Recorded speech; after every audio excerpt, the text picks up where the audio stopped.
Hey there, campers! Camp Counselor Scott here. And Camp Counselor Kevin. And would you believe it? We are already at the very end of our summer here at Camp Commons. No, really? Yep, unfortunately it's true, but we've had so much fun, didn't we? We sure did. What was your favorite part, Scott? Well, I have to say the snacks at the canteen were pretty good. Love that. And all the fun camp games and crafts we've been doing here, pretty awesome. But wait. The thing I've enjoyed most of all is spending time with all of you wonderful campers. That's true. We've been having a lot of fun this summer all around. And I'd also add that we've been learning a lot of great lessons from the Bible too. We sure have. Jesus' teachings are always amazing. He really has a way of getting right to the point and telling us the things that we really need to hear, doesn't he?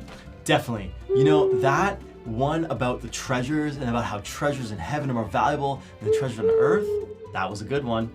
Yeah, and I really like the one about not worrying so much, about trusting that God loves and cares for us. Well, today for our very last lesson, we're going to be learning about narrow and wide gates. You mean like narrow and wide? Yes, pass me the Bible. I can read this once from Matthew chapter 7, verse 13 and 14. It goes like this.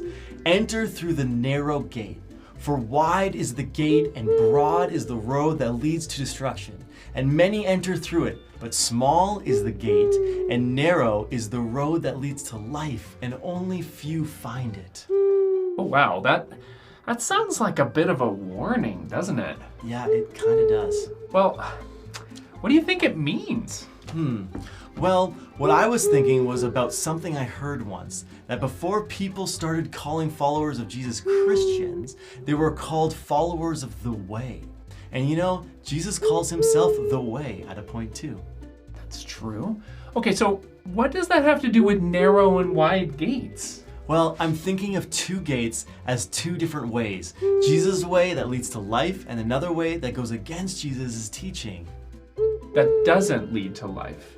That's right. Okay, I see what you're saying. And maybe Jesus is saying that the way of following his teachings isn't always going to be an easy path to take.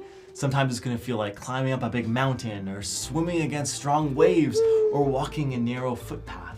Yeah, I can definitely see that. It can sometimes feel like it's so much easier and more comfortable to just go with the flow of what everyone else is doing.